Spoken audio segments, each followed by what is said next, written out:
This isn't a tip, it's a warning, because what I'm about to show you doesn't just sharpen your mind, it strips away what makes you normal. You'll start thinking 3 moves ahead, you'll stop trusting people and maybe start using them. This brain hack doesn't just make you powerful, it makes you dangerous, and once you cross that line, you won't come back.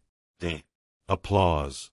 Same now. Before we dive in, I've broken this video into 3 parts so you know exactly what's coming. First, we'll uncover the brain hack itself, what it is, how it works, and why it's more powerful than you think. Second, we'll explore its dark side, the part no one talks about, the part that turns strategy into manipulation and influence into control.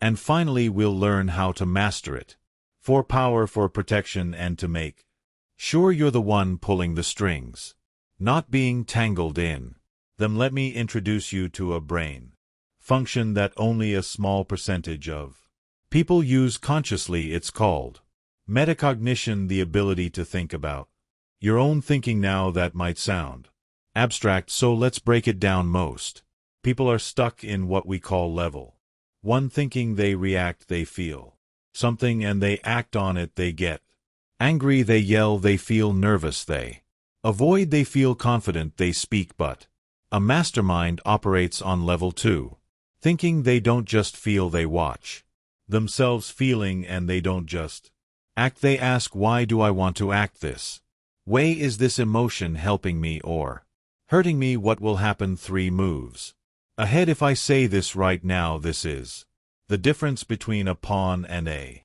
chess player, between a person who gets played and a person who plays the board. Let's give this more value by breaking it into 3 key metacognitive skills. This is where emotional intelligence truly begins, not with controlling your emotions, but with understanding them. Most people live in emotional autopilot. They feel a surge of anger, anxiety, shame, or frustration, and they react. No pause, no processing, just action, and that action often becomes a regret. But a metacognitive thinker does something different. They step back from the emotion, they observe it. Instead of being swallowed by it, they don't just ask, what am I feeling? They ask, why am I feeling this, and is this even the real emotion? Let's break it down. Most people say, I'm angry, but that's a surface label. It's like looking at smoke and assuming you know where the fire is. A metacognitive mind goes deeper. It asks, am I actually angry, or am I embarrassed in trying to defend my ego? Am I upset because something bad happened, or because I feel powerless and can't control it? Am I irritated with this person, or am I really just tired, hungry, or anxious from something else? This level of self-inquiry might seem small, but it's the beginning of all self-control, because the moment you can name the real emotion, you create space between the feeling and the reaction, and in that space lies power. You are no longer a puppet pulled by emotion. You are a player making calculated moves. Benefits of emotional labeling: avoid saying things you'll regret. When you label the true emotion, you catch yourself before the outburst. You don't snap, you evaluate, remain calm under pressure. Emotions lose their grip the moment they're named. Even saying I feel overwhelmed reduces intensity by activating your rational brain. Understand what others are really feeling beneath the surface. When you practice emotional labeling on yourself, you get better at doing it with others. Someone who seems angry might actually be scared. Someone who seems distant might be ashamed. This insight gives you leverage, not just to connect but to influence. Quick exercise: label in layers. When you feel a strong emotion, pause and ask yourself: 1. What is the emotion I'm feeling right now? 2. What triggered it? 3. Is this the true emotion, or is there a deeper one hiding beneath it? For what unmet need or belief is fueling this emotion? Do this daily, even for 30 seconds. You'll be shocked how much more control you gain. Remember, unlabeled emotions control you. Labeled Emotions obey you. This is the first move of a mastermind awareness before action. Your thoughts are not just background noise, they're the blueprints your brain follows, and if you're not paying attention, your mind will build a life around patterns that were never chosen by you, only inherited, absorbed, or installed. This is why thought tracking is such a critical metacognitive skill. Most people don't think their thoughts. They receive them like mental notifications they never unsubscribed from. I'm not good enough, this will never work, they probably hate me, why even try? What if I fail? And the worst part, they don't question these thoughts, they believe them. They assume if I'm thinking it must be true. But here's the metacognitive truth: not every thought is yours, not every thought is true, and not every thought deserves your attention. How thought tracking works: it's like installing a security camera inside your mind. You don't let just any thought walk in and rearrange the furniture. You check its ID. You regularly pause, especially during emotional spikes, and ask, what am I thinking right now? Awareness begins the moment you shine a light on the thought. Is this thought helpful or harmful? Even if it feels real, is it useful? Is it serving you? Is this based on facts or fear? Fear-based thoughts tend to be exaggerated, repetitive, and emotionally charged. Fact-based thoughts are clear, neutral, and stable. Example: let's say a thought hits you, I'm not good enough to try this. Most people internalize it. They don't even realize it was just a mental reflex. But a mastermind pauses. They step back and ask, where is this belief coming from? Did someone say this to me when I was younger? Was this installed by failure or fear of it? What actual proof do I have that I can't do this? This simple line of questioning does something powerful. It breaks the loop. It slows the spiral. It turns a passive thought into a conscious choice. Why this works: the brain science. When you track your thoughts, you shift active ity from the limbic system, your emotional brain, to the prefrontal cortex, your rational decision-making center. This creates distance between you and the thought. That distance is freedom.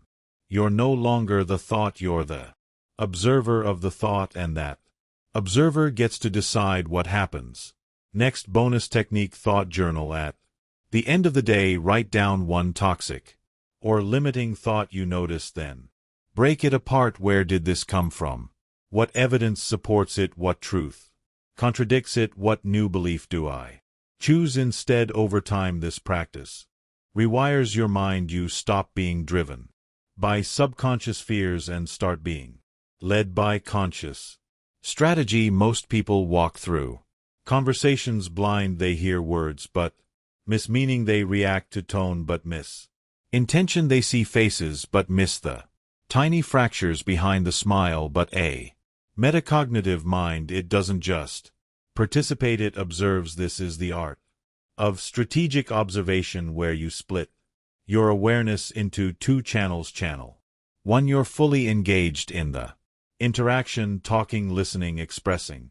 Channel 2, you're quietly watching everything unfold like a social chessboard. This second channel is where the game really begins. What you begin to notice: micro reactions, a flicker in the eye, a clenched jaw, a twitch at the corner of the mouth. These are real-time tells, leaking emotional truths.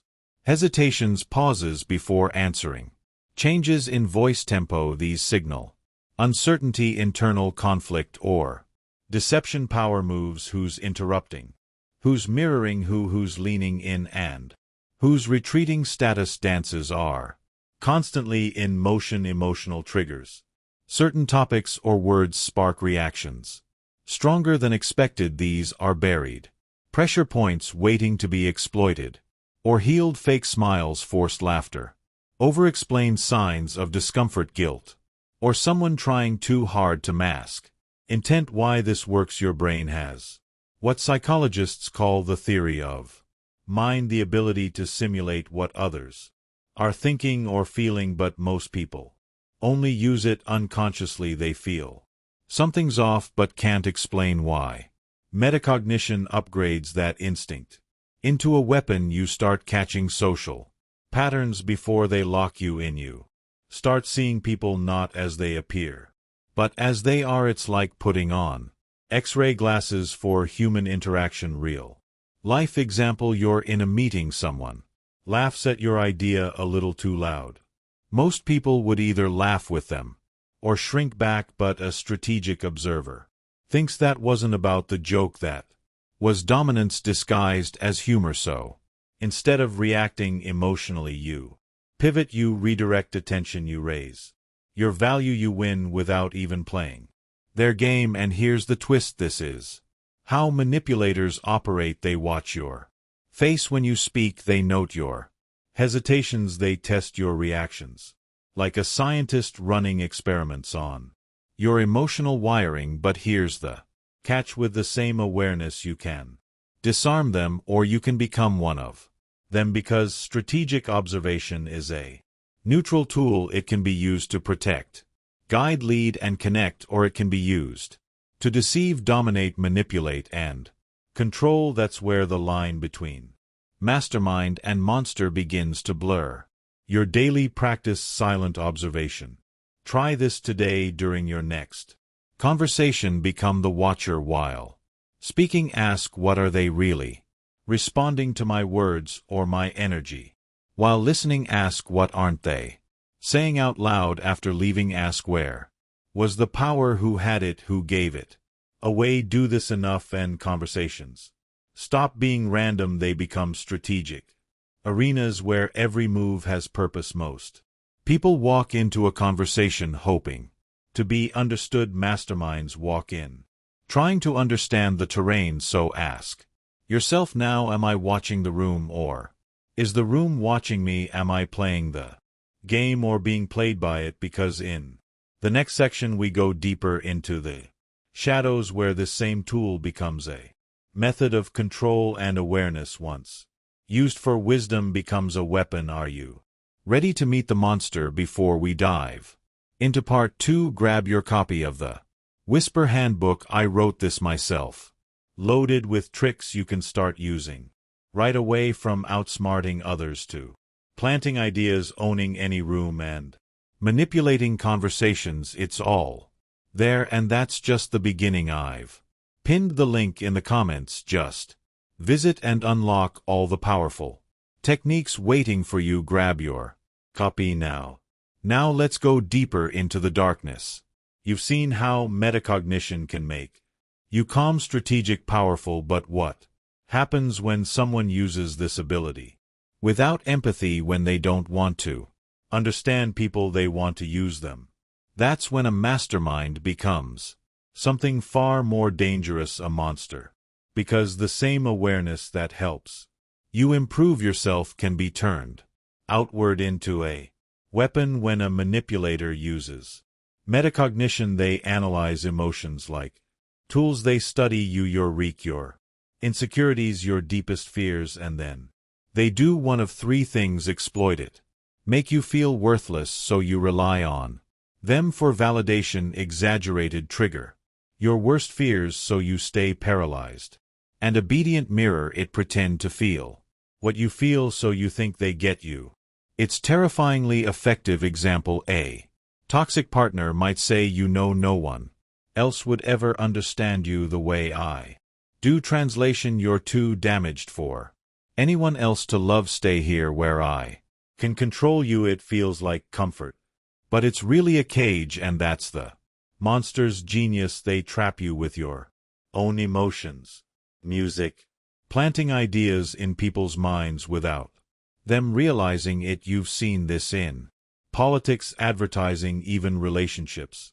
But you probably didn't recognize it, because it's designed that way. Thought inception works like this. Instead of telling you what to do, the manipulator guides your thinking until you believe it was your idea all along. They use subtle cues, loaded questions, and repetition to install ideas. Example: instead of saying you should break up with your friend, they might say, it's crazy how often people stay friends with someone who doesn't really support Them I could never do that, but hey. Everyone's different, it plants a seed.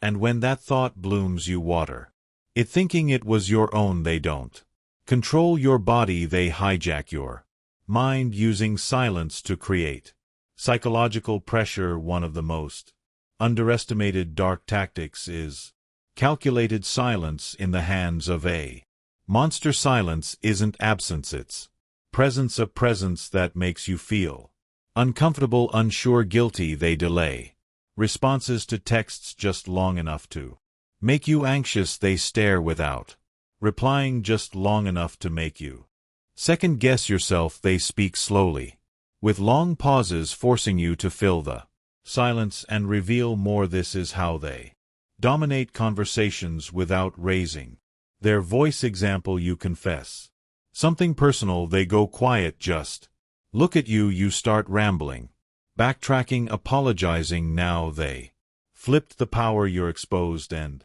they haven't said a word. Sometimes the most powerful move is saying nothing at all, rewarding and punishing behavior to create control loops. This is where monsters don't just manipulate moments. They program you over time. They praise you when you obey, they withdraw when you question them. They give affection in small addictive doses. They create emotional highs and lows that feel like love but are really control. This is the same strategy used in cults, toxic relationships, and psychological abuse. Over time they create a behavioral loop where you crave their approval and fear their disapproval. Example: you disagree with them once and suddenly they're cold, distant. You apologize and they're warm again. Next time you stay quiet, they didn't need to punish you again. You've already punished music yourself, pretending to be weak to disarm and manipulate. Here's the twisted part: not all monsters look powerful. Somewhere the mask of victimhood, they'll overshare emotional stories to build trust. They'll act helpless to get support. They'll say, no one's ever really cared about me, so you feel obligated to prove them wrong. But it's a trap. They're collecting information, building emotional debt, and slowly making you responsible for their feelings. And once you're hooked, they twisted. I can't believe you'd hurt me like this after everything I shared. Now you're the villain in their story, and they're still pulling the strings. So you see, metacognition is not good or evil. It's just awareness. But when awareness is paired with ego, pain, or a thirst for power, it creates monsters who walk among us in plain sight. Somewhere suit, some where smiles. Some say they love you. So ask yourself this: do you really know who's behind the mask? And more importantly, do you know who you become when no one's watching? Because mastering this brain hack means facing the darkness inside you. First, you've seen both sides of the coin. How this brain hack can make you a strategist or a manipulator. But the real question is, how do you master it for yourself? How do you build the kind of mental discipline that protects your mind from manipulation and sharpens it to the point where you always stay 10 steps ahead? This is where real power begins. And no, you don't need to be a monk or a neuroscientist to master this.